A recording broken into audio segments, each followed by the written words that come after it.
Tony, we're seeing some of the numbers come in at the moment. How are you feeling here in Strathfield? Look, there's a sense of confidence around at the moment. So Labor has a really strong chance in the sense that with everything we've got so far, it's coming in stronger than the last election. In the last election, we held the seat.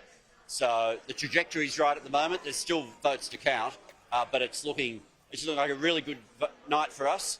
And across the state, it's not looking so flash for Dominic Perrottet or for Mr Morrison at the moment, I've got to say.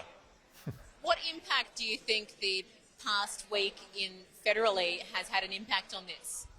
Look, there were two issues that came up on the polling booth where I was handing out, and I don't know if this is across the whole seat at all, but they do interact. And the first was people were using the word incompetence with respect to Liberal governments. Now, for governments that want to pretend they're all about management, being called incompetent is pretty lethal, and I think the last week people have seen that up in lights.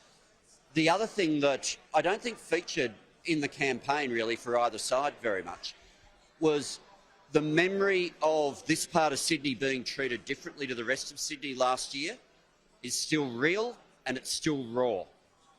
People, whether it was how they were treated, the helicopters flying overhead, the pictures of the beach with no restrictions while people were going through hell here, or some of the business people who came to me telling me how much money they lost.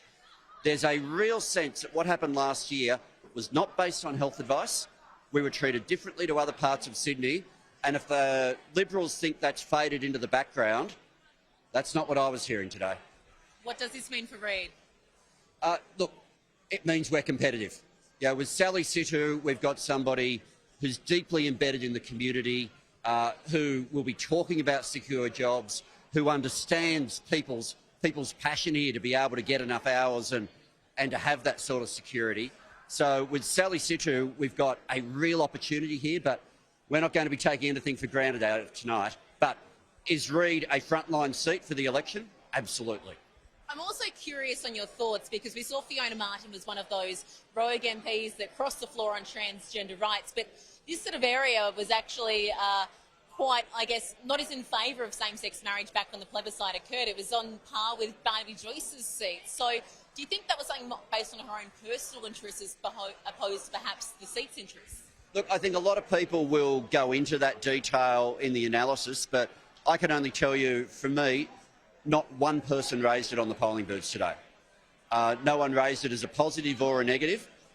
They raised competence issues, they raised issues of, or rather incompetence issues they raised, and they raised a lot about last year. So, whether the events of the last week become an election issue, at this point, on what I've seen today, I'd be surprised.